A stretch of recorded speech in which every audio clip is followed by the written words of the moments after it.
നമുക്ക് ഇതുവഴി അങ്ങോട്ട് നടക്കാം. രാജേഷ് എവിടെ വീട് എവിടെയായിരുന്നു? എൻ്റെ വീട് ഇതുവഴി ആ പുഴവക്കത്തായിരുന്നു. എത്ര ദൂരമുണ്ട് ഇവിടെ നിന്നൊരു വീട്ടിലെല്ലാവരും ഫാമിലി എല്ലാവരും സുരക്ഷിതരല്ലേ? സേഫ് അല്ലേ? സേഫാണ്. പ്രജീഷിന്റെ സുഹൃത്തായിരുന്നു. പ്രജീഷിനെ കുറിച്ച് ഇപ്പം ചേട്ടൻ പറഞ്ഞേ ഉള്ളൂ. ഈ നാട്ടുകാര് എന്ത് വിളി വന്നാലും പ്രജീഷേ എന്നൊരു വിളിക്കുമെന്നാ പറഞ്ഞത്. അതെ, പ്രജീഷ് എന്ന് പറഞ്ഞിട്ടുണ്ടെങ്കിൽ ഇവിടുത്തെ എല്ലാമായിരുന്നു.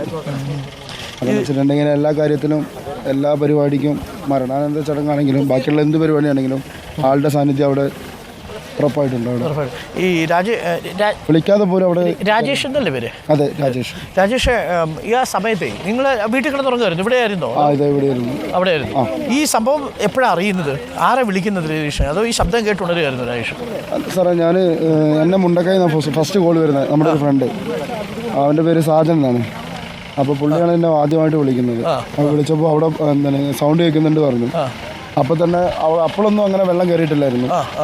അപ്പോൾ വെള്ളം കയറി അതിൻ്റെ തൊട്ട് മുകളിലുള്ള വീടുകളിലൊക്കെ വെള്ളം കയറിയപ്പോൾ എല്ലാവരും ഓടുന്ന് ഇറങ്ങി ഓടി വന്നപ്പോൾ ഞങ്ങൾ പൊട്ടിയെന്ന് പറഞ്ഞപ്പോൾ തന്നെ ഇവിടുന്ന് വണ്ടി എടുത്ത് ഞങ്ങൾ അപ്പുറത്തോട്ട് പോയി. അപ്പോൾ ഞങ്ങളുടെ 4 വണ്ടി ഇവിടെ ഉണ്ടായിരുന്നുള്ളൂ. ആ വണ്ടിയിലാണ് ഞങ്ങൾ അവിടുന്ന് കൊണ്ട് ഒരു 100-100ഓളം ആൾക്കാരെ ഞങ്ങൾ അവിടുന്ന് മണ്ണിൽ പുതർന്ന് നിൽക്കുമായിരുന്നു. അപ്പോൾ ഞങ്ങൾ അവിടുന്ന് എടുത്ത് നേരെ വീട്ടിൽ കൊണ്ടുവന്നു. അവിടെ മറ്റേ ആവശ്യതയായ സ്ത്രീകളും കൊച്ചുകളൊക്കെ ഉണ്ടായിരുന്നു. അവരെ ഞങ്ങൾ കുളിപ്പിച്ചുകൊണ്ടിരിക്കുമ്പോഴാണ് രണ്ടാമത്തെ പൊട്ട് പൊട്ടുന്നത്. രണ്ടാമത്തെ പൊട്ട് എന്ന് പറഞ്ഞാൽ ആ ശബ്ദം നല്ല ഇരമ്പിച്ചാണ് വന്നത്. അത് കഴിഞ്ഞപ്പോഴാണ് നമുക്ക് എന്താ ചെയ്യേണ്ടതെന്നൊന്നും അറിയുന്നില്ല. അപ്പോൾ ഞങ്ങൾ എന്താക്കി, ബാക്കിയുള്ള നമ്മുടെ വീട്ടിൽ നമ്മുടെ ആശ്രയിച്ച് വന്ന് നിൽക്കുന്ന ഒരു 10-100ഓളം ആൾക്കാരുണ്ടല്ലോ, അവിടെ ഞങ്ങൾ എന്താണ് നമ്മുടെ വണ്ടിയിലേക്ക് കൊണ്ടുവന്ന് നമ്മുടെ വണ്ടി പിക്ക് ചെയ്തിട്ടാണ് നമ്മൾ ഇവിടെ കൊണ്ടുവന്ന് നമ്മുടെ വീടിനോട് സേഫ് ആക്കിയത്. അപ്പോൾ അത് കഴിഞ്ഞപ്പോഴാണ് നമ്മൾ ഈ രണ്ടാമത്തെ പൊട്ട് കേട്ടപ്പോൾ ഞങ്ങൾ എന്താക്കി, എല്ലാവരും കൂടി എടുത്തിട്ട് ഞങ്ങളത് തേയിലത്തോട്ടത്തിൻ്റെ മണ്ടയ്ക്ക് കയറി. പിന്നെ അത് കഴിഞ്ഞപ്പോൾ അവിടുന്ന് ഞാനാണ് ആദ്യമായിട്ട് മേപ്പാടി പോലീസ് സ്റ്റേഷനിലേക്ക് വിളിച്ചറിയിക്കുന്നത്. അപ്പോൾ സാറ് പറഞ്ഞു, നിങ്ങളവിടെ സേഫാണോ എന്ന് ചോദിച്ചു. അപ്പോൾ ഞങ്ങൾ എന്നാൽ പിന്നെ അവിടെ നിൽക്കണ്ട, നിങ്ങൾ നേരെ കുന്നുംപുറത്തേക്ക് കയറിക്കുമെന്ന് പറഞ്ഞു. അങ്ങനെ ഞങ്ങൾ അവിടുന്ന് കയറി. പിന്നെ അവർ പറഞ്ഞ് എസ്റ്റേറ്റിൻ്റെ അത് നമുക്ക് എടുത്ത് പറയണം, കാരണം വെച്ചിട്ടുണ്ടെങ്കിൽ HMLൻ്റെ മാനേജർ അവരാണ് നമുക്ക് ഇങ്ങനെ ഒരു ബംഗ്ലാവ് നമുക്ക് ഒരുക്കി തന്നത്. ആണല്ലേ? അവിടെ ഒരു 10 ഇതല്ലേ, അത് ആ കാണുന്നതാണ് ബംഗ്ലാവ് സാർ. ആ കാണുന്നതാണ് ബംഗ്ലാവ്. അവിടെയാണ് കുറച്ചുപേര് കുടുങ്ങിക്കിടന്ന് എന്നെ വിളിച്ചത് രാവിലെ റിപ്പോർട്ടറിലേക്ക്. അവിടെയാണ് അവിടെ സേഫ് ചെയ്തത്. അപ്പോൾ സാറാണ് നമുക്ക് വേണ്ടുന്ന ഭക്ഷണവും കാര്യങ്ങളും അത്യാവശ്യം എല്ലാം അവിടെ ഉണ്ടായിരുന്നു. ഈ പ്രജീഷിനെ അവസാനം വിളിക്കുന്നത് എപ്പോഴാണ് രാജേഷ്? പ്രജീഷിനെ ഞാൻ വിളിക്കുന്നത് 1:45. അപ്പോൾ പ്രജീഷ് സേഫാണ്? അല്ല, സോറി, 2:15. അപ്പോൾ സേഫാണ് പ്രജീഷ്? അപ്പോൾ ആള് സേഫാണ്. പിന്നെ ആളെന്ന് പറഞ്ഞിട്ടുണ്ടെങ്കിൽ ഈ പാലത്തിൻ്റെ ഇപ്പുറം വരെ ഞാൻ അതിൻ്റെ മുമ്പ് തന്നെ കോൺടാക്റ്റിലുണ്ടായിരുന്നു. അപ്പോൾ ഈ പാലത്തിൻ്റെ ഇപ്പുറം വരെ പുള്ളി അവിടെ റെസ്ക്യൂ ചെയ്തുകൊണ്ടിരിക്കുക. അപ്പുറത്തുള്ള പുഴയുടെ അക്കരെയുള്ള ആൾക്കാരെയൊക്കെ അവൻ അവിടുന്ന് ഒഴിപ്പിച്ചു. പരമാവധി മാക്സിമം ആൾക്കാരെ അവന് പാലത്തിൻ്റെ അപ്പുറത്തേക്ക് കൊണ്ടുപോയി. പിന്നെ ഇവന് രണ്ടാമത്തെ പൊട്ട് പൊട്ടുന്നതിന് മുമ്പ് ഞാൻ ഇവരോട് പറയുന്നുണ്ട്, നീ അവിടെ നിൽക്കണ്ട, പാലത്തിൻ്റെ ഇപ്പുറം നിൽക്കണ്ട, വെള്ളം കയറാൻ ചാൻസ് ഉണ്ട്, അപ്പുറത്തോട്ട് പൊക്കോന്ന് പറഞ്ഞു. അപ്പോൾ അവൻ പറയുന്നുണ്ട്, ഇല്ലടാ ഞാൻ സേഫാണ്. അത് കഴിഞ്ഞിട്ട് ഞാൻ ഇവരെ അങ്ങോട്ട് എന്തായാലും കൊണ്ടുപോകണമല്ലോ, അപ്പോൾ ഞാൻ അപ്പുറത്ത് എത്തിയിട്ടുണ്ടെങ്കിലും ബാക്കി ഇവിടെ ഉള്ളവർ പെട്ടുപോകല്ലോ, അപ്പോൾ അതുകൊണ്ട് ഞാൻ അപ്പുറം പോയിട്ട് ബാക്കിയുള്ള കാര്യങ്ങൾ എന്നാൽ നീ വേഗം പൊക്കോന്ന് പറഞ്ഞു. അങ്ങനെയാണ് പുള്ളി അങ്ങോട്ട് പോകുന്നത്.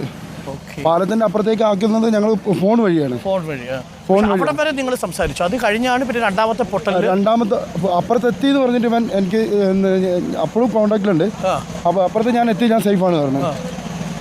അത് കഴിഞ്ഞപ്പോഴാണ് രണ്ടാമത്തെ പൊട്ട് പൊട്ടി ഏകദേശം 5 മിനിറ്റ് എടുത്തിട്ടില്ല. ഞാനിവനെ വീണ്ടും വിളിച്ച്, എടാ പൊട്ടിയിട്ടുണ്ട്, നല്ല പൊട്ടാണെന്ന് പറഞ്ഞു. അപ്പോൾ ഞങ്ങൾ അപ്പോഴത്തേക്ക് റോട്ടിൽ ഇവിടെ ഈ മെയിൻ റോഡിലാണ് ഞങ്ങൾ നിന്ന് വിളിക്കുന്നത്. ഈ റോഡിൽ രണ്ടാമത്തെ പൊട്ടി എന്ന് പറഞ്ഞേ. ഓക്കെ എന്ന് പറഞ്ഞിട്ട് ഇവൻ എന്താക്കി, അവിടെ സ്കൂളിൻ്റെ അടുത്ത് ആരൊക്കെ 2 പേര് അവിടെ ചളിയിലുണ്ട്, അവരെ ഒന്ന് ഞങ്ങൾ പോയി എടുക്കട്ടെ എന്ന് പറഞ്ഞിട്ട് അവൻ പോയതാണ്.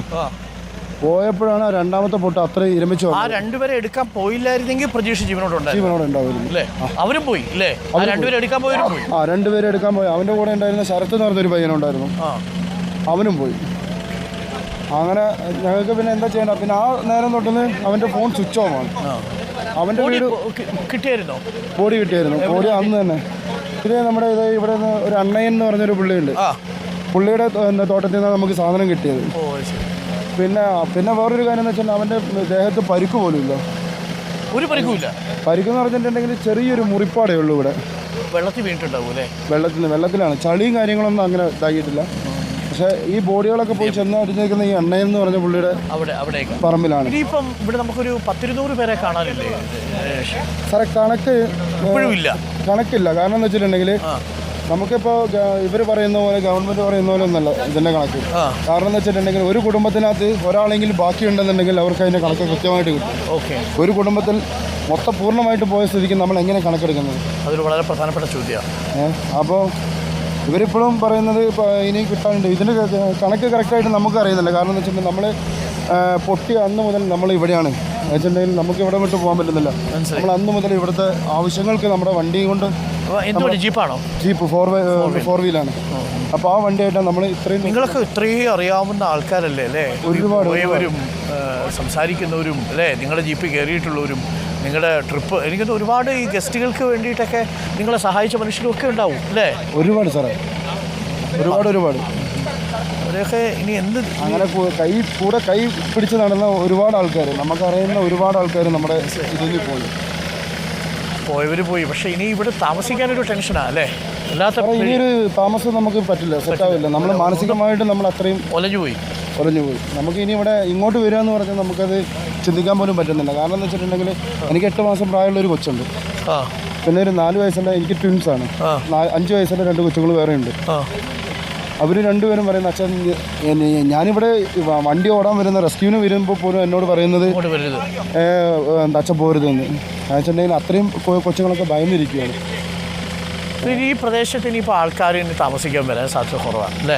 വളരെ കുറവാണ് സാറേ. ഇവിടുന്ന് എല്ലാവരും എല്ലാവർക്കും നിങ്ങളെല്ലാവരെയും കൂടി ഒരുമിച്ച് ഒരു സ്ഥലത്ത് കൊണ്ടുപോകണം. ഒരു ടൗൺഷിപ്പ് പോലെ സ്ഥലത്ത്, സ്കൂള് അല്ലേ, ആശുപത്രി, എല്ലാ സംവിധാനങ്ങളുള്ള ഒരു സ്ഥലമായിട്ട് മാറും. അതെ സാർ. നമുക്കെന്ന് പറഞ്ഞിട്ടുണ്ടെങ്കിൽ നമുക്കൊന്നും വീടില്ല. കാരണം എന്ന് വെച്ചാൽ നമ്മളതൊക്കെ പോയതാണ്. അതൊക്കെ വരും. ഇനി എല്ലാവരും ഉണ്ട് വിരാജ്. നമ്മുടെ ഈ സൊസൈറ്റിയിൽ ഒരുപാട് പേര് ഇപ്പം സഹായമായിട്ട് വരുന്നുണ്ട്. ഒരുപാട് തീർച്ചയായിട്ടും നടക്കും. ഇനിയുള്ള ദിവസങ്ങളൊക്കെ ഏറ്റവും പ്രധാനമാണ്. ഇനി ഇത്രയും മനുഷ്യരെ ഇനി ഒരുമിച്ച് ഈ ക്യാമ്പിൽ നിന്ന് ഒരു സ്ഥലത്തോട്ട് മാറ്റണം. എത്ര കാലം ക്യാമ്പിൽ തുടരും അല്ലേ?